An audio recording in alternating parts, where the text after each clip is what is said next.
the backbone of America. The best of all the alternatives. I have sheep, you have butter. Making a profit, providing a service. The lifeblood of a modern society. It creates jobs, it creates wealth, it creates activity, it creates growth, it creates communities. The goose that lays the golden eggs. The best path to riches that exist in the world. It is this gigantic, powerful, all-important network of institutions and meanings. Opportunity, democracy, risk, rewards, upward mobility, entrepreneurship, freedom, progress. And we're like these little tiny creatures trying to maintain this vast machine, and the people trying to maintain it hate each other and can't agree on what it is. Innovation, it's kind of unsustainable the way we're doing it. Consumers, debt, the great system, self-interest, everyone for himself, inequality, free market, the biggest expression of freedom. Capitalism is an amazing system. But for God's sake, also recognize its weaknesses and its vulnerabilities. Is capitalism honorable? I think it definitely could be very honorable. That's a very difficult concept to define. Honor is transparency, compassion, enlightened self-interest, the right thing, being a good steward of resources, workforce, employers, investors, profit, people, power. Capitalism has allowed humankind to lift out of poverty at a macro level. So in that sense, capitalism is an amazing system. It's also amazing because it has capitalism won out over other competing sociological ideas. It's kind of a premise, a given premise that we kind of are born into, if we're born into these times, that kind of informs how we shape our own futures. And that goes hand in hand with personal freedom. People realizing their dreams. How we see it depends on what our position is in relationship to it. If we live in a part of capitalism that's really privileged, then our perspective of it is going to be really different than people who live either in a part of a capitalist society that's not privileged, or it's going to be even more different from people who live outside of a capitalist society. There's some good to it in the sense of it allows people to be able to strive for other opportunities that maybe they weren't born into. Well, gosh, growing up, what did you learn about America? It's the myth of the self-made man, the myth of the pulling yourself up by your own bootstraps. The ability to create your own future, the ability to become fabulously wealthy if you're willing to put your nose to the grindstone. The idea that we can, if left unfettered, in this system which is based on merits alone, merits awarded by the community, we can rise from the station that we are born into. And that's such a radical departure from what has happened to humans throughout history.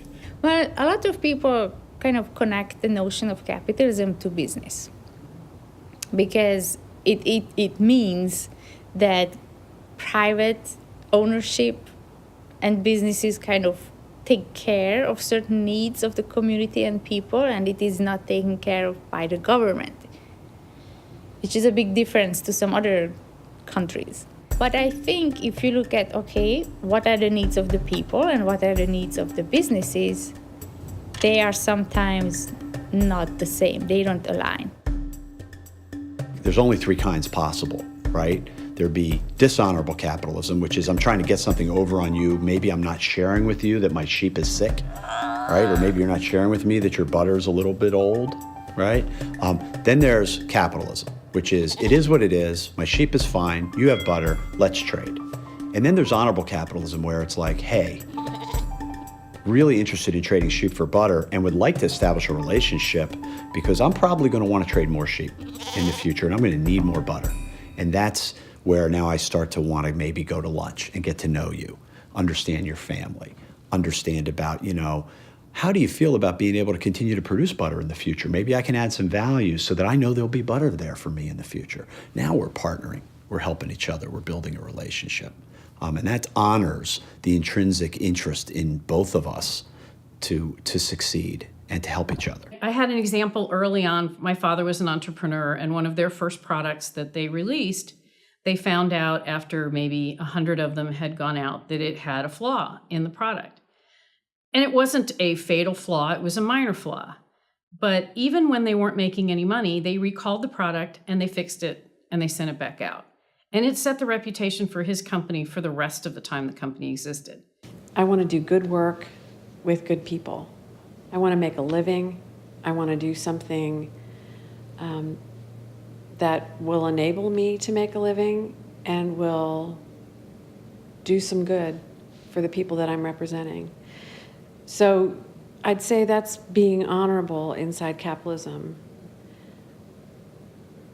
That's balanced against, the temptation you feel in any situation to want to make as much money as you can, to position other people out of the playing field, to maximize your profitability. Any system, any political system, any economic system is just a collection of individuals, and those people all have a moral compass and an understanding of how the world should be and all these things. But people in a group don't really act like individuals. They act like some sort of weird ant farm thing where they have sort of emergent patterns, but not personalities or morals the way that an individual does. And so when you look at systems like capitalism, any attempt to ascribe morality to a system like that is inherently flawed. And any attempt to regulate morality into a system like that is just asking for trouble, because morals are, despite what some people tell you, morals are fleeting and based on the society that they arise from, and society changes quickly. And things that were immoral 5 years ago, 10 years ago are standard fare today. I think companies today, because the environment they function in is changing, can't be a single mission. More and more companies feel that making profit is given. That's the no-brainer. That's why we are here. That's what we do. But making profit also gives them power to do more. And again, that's where the difference comes in. What do you do with your power?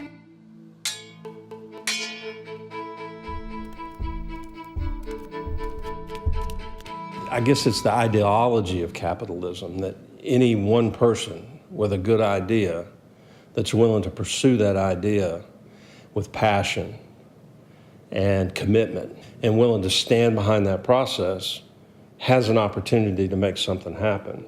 But that is being affected by the amount of money that's driven by large corporations, fueling money into the political process, which then drives the agendas. It's disappointing.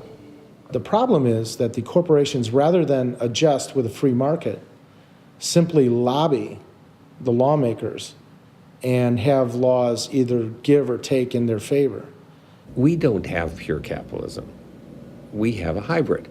Our economy is shaped in large part by governmental policies that impact capitalism. There are times where the government's involvement makes it more difficult, sometimes damn near impossible, to be productive. The hero of capitalism, Adam Smith, never claimed it should be entirely unfettered. He claimed instead that it needed to be well regulated, and it does, in order to make sure that you're not basically relying on the market to determine meat safety. I mean, one argument in favor of getting rid of these regulations is that, well, the market will determine if people buy meat and they get sick, then they won't buy that anymore. But in the meantime, they're sick. There's a social ill that emerges from it. If you ask people about our system, we are a form of democratic capitalism. They give it a name. They don't give a name to the fact that we're also a caring, cohesive community. If monetization is the key term in the monetizing all values, the key term in civil society is caring for others, for your family, for your community, for your country, for the world, for the future. A society that reflects the caring dimension has to interact with the capitalist economic value, and that balance is the key to the stability of the society. It's really ironic that Adam Smith should be held up as the model of unenlightened capitalism, where he, in his philosophy, was really the father of that notion that you always need a counterbalancing force for capitalism to work. He was actually a moral philosopher, and he wrote another book called The Theory of Moral Sentiments. And he said something interesting about his understanding of the self he had in mind when he talked about self-interest. And what he said about that self was this: however selfish soever man may be supposed, there are evidently some principles in his nature which interest him in the fortune of others and render their happiness necessary to him, though he derives nothing from it except the pleasure of seeing it. If you understand self the way that Adam Smith understands self, a self that's concerned with the needs and happiness of others, then acting on the basis of self-interest is consistent with altruism, with genuine concern for others. There's this kind of sweet spot where self-interest and altruism converge. It's funny because I remember several years ago, I was talking to a couple of people actually, who were in business, and they told me, they were like, Nichelle, you can't do good and make money at the same time. And that was a little disheartening, but I took that and was like, I'm going to prove you wrong. There's an interesting book by Francis Fukuyama, the social scientist, and he talks about two strands throughout U.S. history that until recent years have held each other in balance. And one of those is kind of rugged individualism, but the other strand is a communitarian one. And that goes back to the beginning of our history with neighbors coming together to raise a barn for one another and so forth. And Fukuyama's point is that those two strands, orientations, have kind of held each other in balance until recent years, where the individualist one has come to dominate over the communitarian one. The ideology of the market wants to extend exchange, choice, sale and purchase into every sphere of society: healthcare, education, the political world, the judicial world. And that's a very troubling development, I think, because we've already seen in all these other spheres that actually the market's not a level playing field.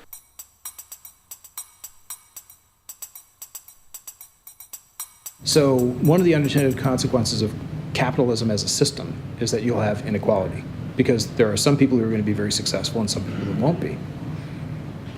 So the fact that there is inequality is actually evidence of the system working. Some people have skills that have greater value in the business world, and some people have other skills that may have less value in the business world. So, of course, there will be inequality. And that's where, again, that balance has to come from, because if we want to have an honorable capitalism around us, then we have to recognize that it has its own imperfections, and we have to balance for it, and we have to be flexible. The definition of capitalism is where you're using capital to work for you rather than using your own labor. Our society is a mix of the two, but with increasing emphasis on the monetary capitalistic side of it, benefiting those who have capital and are able to invest it and have it work for them. And those people who not only live from paycheck to paycheck, but get caught up in borrowing at shyster rates of interest, and then they are caught by the capitalist system in the worst possible way, in the most destructive possible way. The modern form of money is, number one, it's absolutely controlled by the state, and secondly, it's debt, and it's become a form of debt that has no real connection to the underlying human and planetary ecosystem that it's meant to represent. Money is an incredible invention. It's an amazing institution. It's brought enormous benefits. But it has been hijacked, I think, in the late modern world to serve the interests of a very tiny elite. And its hiddenness makes this particularly problematic, because most people are very unaware of the way in which money actually disadvantages them. what you do as you create this income inequality is the people either at the top or the bottom, they don't really understand what each other's lives are like. You know, if you live in a gated community, you can kind of control your environment, who you interact with, what you see, you know, and you could really never kind of run into poverty if you didn't want to. So they have no kind of shared experience. They have no kind of investment in each other. It's very difficult to understand or have empathy for folks that you just don't have any connection with, or you just have this immediate wall that is based on a bad belief. I don't know how we get back to common sense. I really don't. You know, in the ethics literature, they call it being deeply other regarding. To really put your head in that person's space and really try to understand them. And it's in woefully short supply. I would prefer to believe that most human beings really want a life of meaning. They want a life of purpose. Who they are in the world is more intrinsic than external. That, you know, I'm really not the car I drive. I'm really not the wealth that I have around me in terms of material things, but who I am in the world and what I do. I think that the people who do benefit the most often have this perception that those who don't benefit in the same way are in such circumstances by their own choosing. I think we have people whose capitalism who's worked for them very successfully, they kind of disengage from any kind of thought that it wouldn't work for other people or in improving it because they're the beneficiaries. And I think that there's people who have been kept down and kept unequal and kept in poverty by the same system who don't see any point in trying to save it or trying to participate within it. I believe that we can use business and we can show the world that we can use business as a way to empower people and to create a world in which everybody benefits, and to really capitalize on those partnerships that are dignified so that people can earn a sustainable living wage and have a good life.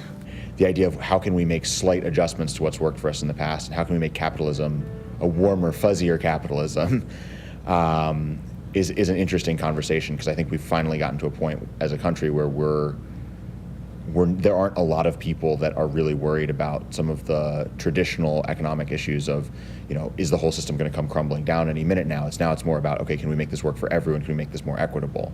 Millennials are moving more towards this whole concept of social enterprises and social good, and this concept of being able to help others, help the community, help the world in whatever business or activity that you're participated in. And I'm excited and I'm glad that things are moving in that direction, because we aren't just sole individuals. We can't just simply look after ourselves. My concern is not with those who have power. Those who have muscle in an organization, they have other options. But the real issue is that how do I share with those who are not able to arm wrestle with me, either because they do not have either the educational privileges, they don't have the intellectual privileges, they don't have the social privileges, they don't have the financial privileges. As soon as you're a business owner, you're in a position of power. So how do I control my own exercise of power within my own organization?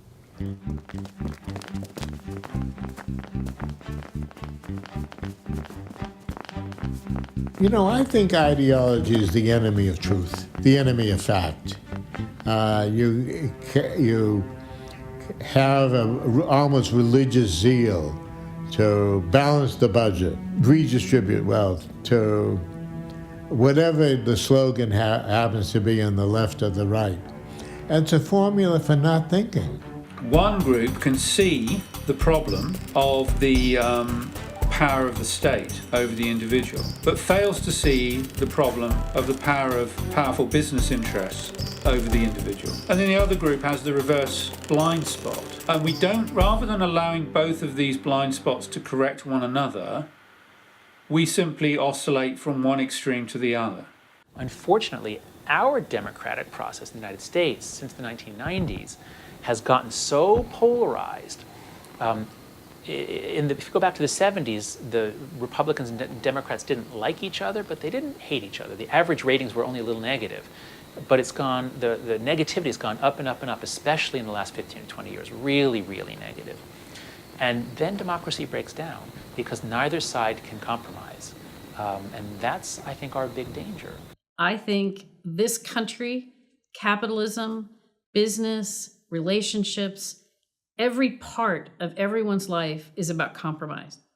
And those that present things in a black and white manner, I think they're the ones that are living on the edge of the honoring capitalism, because that is nearly exploitation. If you're watching, Fox News and MSNBC, and, by the way, there are very few people who watch both. It's one or the other. But if that's all you watch, then you're living in an echo chamber. Instead, you have to seek out opposing viewpoints, and that means you're going to be uncomfortable. We have a multifarious sort of many channels of communication. Many of them are absolutely free, and so now there's no economic model for honest, unbiased journalism. Instead, a lot of the media see themselves as engaged in the struggle.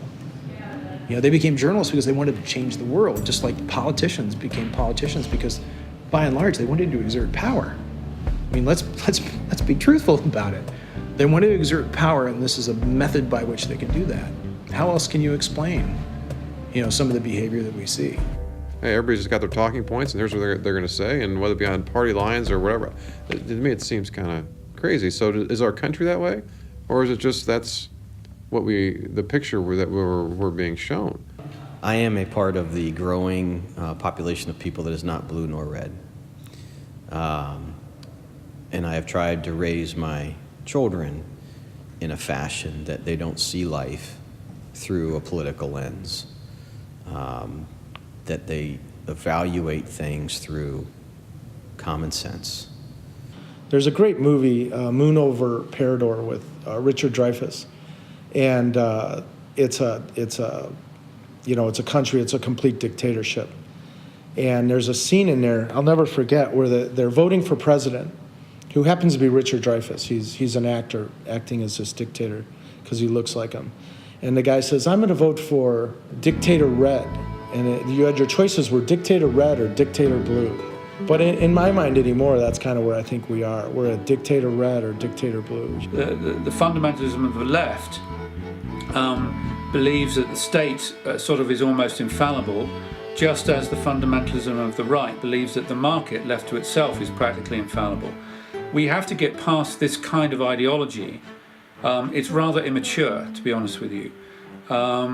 It's not a grown-up conversation. We need to have a grown-up conversation about what we want the economy, the market economy, to do for us. When you start to demonize the other side, it stops even becoming a conversation about capitalism or democracy. It just is about how can I move the discourse so that everything I say is an attack on the other side. As we talk about things like capitalism that have, not just political and economic implications, but many people feel very morally strong that one way is right or wrong.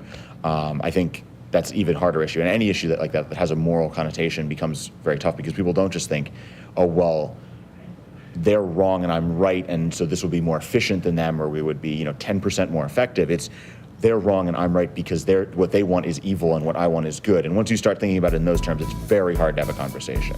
The only possibility we can think of if somebody is trying to be creative or imaginative about change is, are they for capitalism or are they against it? Are they socialist or are they capitalist? We've become very binary, and that language traps us and makes it very difficult to talk about a different story. It's really hard when you're in polite conversations to say to someone, I disagree with you, but it's essential. I mean, it's everything that we believe in as Americans is that good conversation by good-spirited people will produce a discourse that is finer than what any one of us could contribute. But that means being honest about the things that are hard to say, and much more difficult than that is being forbearing and truly engaged as you listen to people who disagree with you profoundly. A Jesuit scholar, John Courtney Murray, once defined the essence of democracy as conflicting opinions locked in civil discourse. And I always thought that was brilliant. But he said the emphasis is on locked and civil. We're all stuck in our little enclaves, which are profoundly impacted by class strata. So when we have the opportunity to listen to and talk to somebody who's far away from us in the system in either direction, it's a great privilege, and maybe the most important thing, the most important kinds of conversations that we have. The public has to find a way to go back to the kind of pragmatism, common sense, non-ideological, non-partisan problem solving. Our country is famous for its pragmatic problem solving, down to earth problem solving approach. Let's work it out. Let's find the middle ground. Let's compromise. Let's deal with the problem. Let's solve it. We've lost that. And there has to be a constant kind of like pull and push and pull, like a tug war around it, because it cannot be rigid. It always has to be discussed. It always has to evolve to serve the current community, the current business world, and the people. So there are two sets of dialogues. There's a dialogue that takes place between different viewpoints, and there's a dialogue that takes place between that people have in their own minds, with their own selves. And that is a longer dialogue that takes place. I mean, both of them take time. So that dialogue takes place, and as more and more people get exposed to more and more ideas, then different viewpoints, fresher viewpoints emerge, and maybe there will be a better way. There are certain blind spots that capitalism has. But one of the biggest blind spots that's coming to the fore now is the rather odd assumption that there'll always be enough jobs for everybody. And capitalism doesn't care about jobs for everybody. Its strengths are somewhere else. So you have that convergence of capitalist forces that have some very positive features, but they're playing havoc with the workforce. I think work is the fulfillment of who we are, and with what we do, it's a connection between who we are at our core and our soul, and what we know, which is our knowledge, our skills, our education, why we went to college, what we think about, kind of our passions, and then with what we do, which is our job. And when all those things align, I think that's fulfillment. Human beings all over the world have the same natural universal needs. And if you satisfy them, nourish them, then people, there's a well-being, there's a vitality, they want to act, they want to contribute, and if you don't, like a bit like flowers, right? They will wither or they will die. And like with flowers, right? You have a flower in your garden. If you don't provide light, water, and minerals, this flower will not realize, you won't unleash the potential of beauty or whatever, or taste in the apple, right? The same is with human beings. So you think about if you were unable to find employment, I don't have a job right now, I haven't had a job for 4 or 5 months. It begins to kind of like mess with your identity in that way. I wouldn't necessarily say like, well, that's definitely capitalism's fault, but culturally it's just true that we value work and what you're producing. And so when you're not producing, you kind of can have anxiety about, not being able to do that. And then you begin to feel isolated. You lose connection with people, that you don't want people getting so poor that they start to really respond in ways that they don't care anymore. So these three needs, you have to understand them, and then you have to build or transform your organization to satisfy them. And they are, surprise, surprise. The first thing that the people need, I call it intrinsic equality. People don't want to be treated better than others, but not as inferiors. Second need, very important, is that people want to grow. People want to fulfill what's in them, their potential. And the third thing is what we call in our research, in our book, self-direction. How can we work in a way that is natural to our needs? And then we will be able to do the best we're capable of. And the result will show up. It's just logical. We discover who we are by working with other people. Our gifts become more evident. Our skills are developed. We learn by working with others. We get great satisfaction, not just by getting a paycheck, but actually by working with other people to achieve a goal.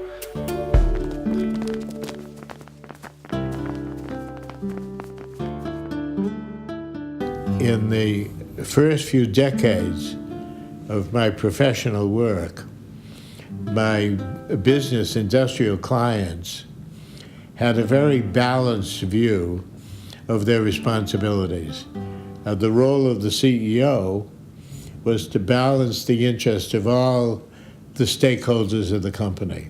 Investors for sure, but also employees, customers, the larger community. And then in the 70s, that gradually came to be replaced. Business is a social practice, and it's subject to fads and ideas. And there was a particular idea put forth, a very influential article by Milton Friedman, and then Michael Jensen later in the 70s. The idea that the fundamental responsibility of the executive is to maximize shareholder value. Now, you could translate that into stakeholder language, but in practice it wasn't translated into stakeholder language. In fact, many people erroneously seem to think that the executives are bound legally to put the shareholders first. That's not true. That's not what the law really means. But that idea is common in business. And so you now have an ideology of shareholder value that puts the investor first. And when you think investor, not the long-term investor who's in for 20, 30 years, but the hedge fund who may be in and out overnight. So you're saying, in effect, that you're giving priority to people, shareholders, at the expense of your workers, at the expense of just about everybody. And I think there are many cases, okay, where I've seen in my life where long term you're better off with focusing on your employees and their satisfaction and their personal growth, because the shareholder value will follow from that, as opposed to the circumstance, unfortunately, where public companies are today, and I'm involved in several, where it's quarter to quarter and you just get beat up no matter what happens, and you can't really take a long-term view. You have many people that you owe to, that you need to provide value to. You have your customers, but you have your employees, you have your partners, you have the general public at large, you have investors. Corporations that actually take care of all those stakeholders are the organizations of the future. Capitalism advanced because the average person was making more money every year. And people got used to the idea that their lot in life could improve every year and that their kids would do better than they did. That form of democracy-friendly capitalism began to change, resulting in the kind of wage stagnation that has cast a pall over the society and that we're struggling with today in a very severe form. Yeah, there's this often quoted observation made by Senator Gaylord Nelson back in the 70s, which I think makes a lot of sense, that the economy is a wholly owned subsidiary of the environment. And the idea there is that the economy only rests on the resource base and the capacity of the earth to generate the resources and the materials that drive the capitalist economy. So when I think about honorable capitalism, I think about, I compare capitalism as it is in an age when we care about environment compared to how our environment was treated, 100 years ago when we weren't paying very much attention to the consequences of, the spill off from, a manufacturing process. And the costs of that were pushed back onto society, and the costs were enormous. If you look at some of the data, the best data that is available about how we're doing in that regard, we're basically taking out of the earth to do what we're doing about 2 Earths worth of stuff. Essentially, we're living off principle, big time. We're no longer living off the interest that the earth generates. So we're not going to really, it's not a long-term plan. Ray Anderson is the founder and former CEO and chairman, he's now deceased, of Interface, which is a commercial carpet company that's a very oil-intensive business. He said he conducted business for the first 30 or so years, not even thinking about the environment, and then he went through this kind of green conversion. But he famously said that when it comes to sustainability, we as a civilization are like a guy who jumps off a cliff and thinks that he's flying. For a brief time, he kind of is, but until he isn't. I don't think there's anything wrong with capitalism as a way to organize society. I think it has to be that we somehow change what we value. I think it kind of comes down to a choice. Either we get really good at using capitalism to address those issues, or we're going to have to figure out how to live in a world of about 2 billion people. And that means 5 billion of us have to go away pretty quickly, and that doesn't sound like a very pleasant prospect. I read recently that the cancer mortality rate in China has gone up 80% in the past 30 years. Unbridled capitalism has in its form, has 2 possible dangerous end effects. One is at the global level, we can eat our way out of existence. About half of the rivers in China have apparently disappeared, and the water in more than half of the rivers in lakes in China is not suitable for human contact. It also poses a threat to our soul, what we are individually and what we are collectively. And it poses a very serious threat to our society's continuous movement to a better world. That's astonishing and alarming. And to me, there's no amount of wealth creation that can make that a good thing. If China, Beijing is polluted, or New Delhi in my city I grew up is the most polluted city in the world, how does it affect me? I live in wonderful Michigan, where the weather is clear. And our sense of perspective is that the world is flat. But when you think about it as a circular world, then suddenly, it's very tightly interwoven. Geographies that seem far away and what happens far away, they literally and metaphorically, they become closer. There's this miracle of life called Earth, that we are in this unbelievably unique position. Nowhere else in our universe, as far as we know, does anything like what we have on Earth exist. So that's miraculous. That's the wonder of life.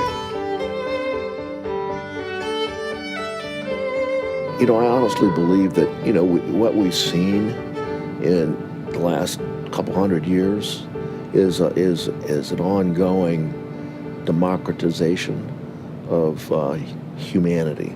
It'll take another 500 years to be complete, and there'll be blood spilled along the way, and it'll be ugly, but basically people want their freedom, and they want their freedom to choose, and they want better things for their kids, and all those simple things. Now, getting there is pretty complicated, and we do face a multitude of challenges globally. We've seen what works and what doesn't work, and I think now we're kind of in that position to be, well, who can be innovative enough to find a solution that's not totally wiping out the system we have, but kind of working within it to create something that's more fair and just. The ways in which wealth has just migrated to the very top, that to me is alarming, to think that, you know, the top 1% controls 90% of the wealth. I think I've read that recently, or something similar, where a very small percentage of people are controlling a huge portion of the wealth. That seems dangerous. It seems like an aristocracy more than like capitalistic, you know. It seems like it moves away from that. My 22-year-old son and my 20-year-old son have very different ideas of privacy. They have very different ideas of work, very different ideas of what they should and should not be able to do. And I think those folks are still at a molding stage that they're going to be able to craft that common sense argument. It's sad to say, but I think if you rely on people like me and the generations before me, we all have such ingrained beliefs of how things should be and should work. It's really tough for us to change our mind. If you're going to get self-correction, it's going to come from the biggest corporations, the leading corporations of the country, and it's going to have to come from the public. If we make conscious decisions about what we're purchasing and consider how it was made and who made it and how are they treated, and we sort of demand those things through our purchases, then those things will change. What the public brings to the table is not facts, is not knowledge, it's values.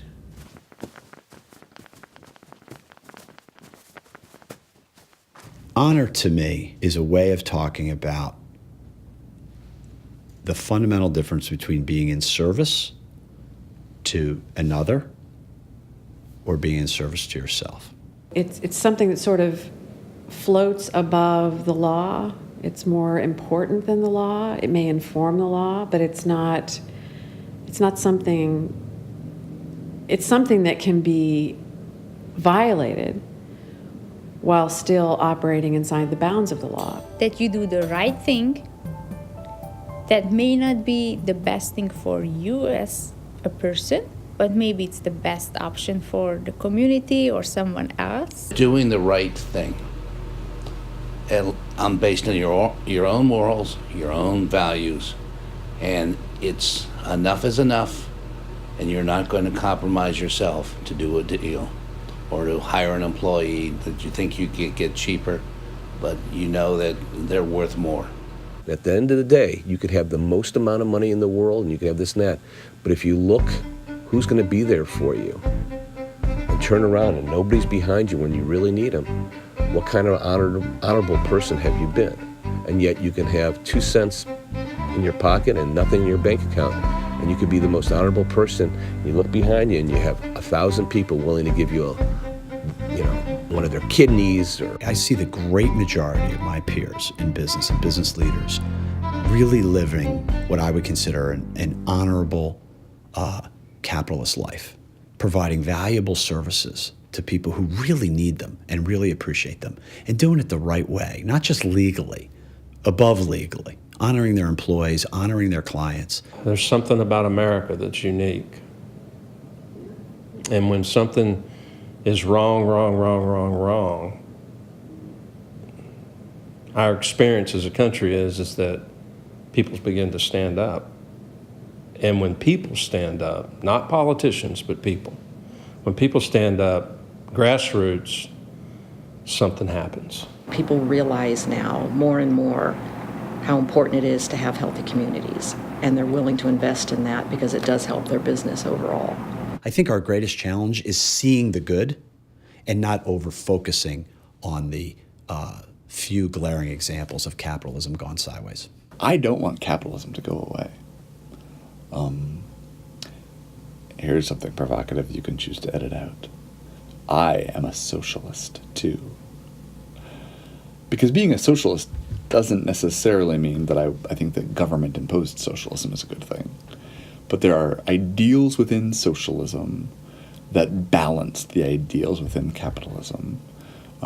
Social welfare is something that we should all care about profoundly. I didn't say keeping our welfare system intact is something we should all care about, but social welfare, the public good for everyone, matters a lot. You know, it's a very interesting future that we're coming up upon. However, while we're still in this old system and the new future is coming, it's going to be painful for us, unfortunately, in our lifetime while we figure it out. How to keep the dialogue going on every level, and how to make sure that we bring people together who don't necessarily share the same opinion, because that's where the real dialogue happens. I think that's a very tough job. Indian philosophy actually says that you really cannot change the world. You can only change yourself. So all of us have to be agents of change individually, and that actually what does it. Individually, when all of us individually come to believe something different from what our parents held true, and when the number of people who believe differently from what our parents held true, then when that becomes a majority, then the collective social thinking changes. And then from that collective social thinking comes power.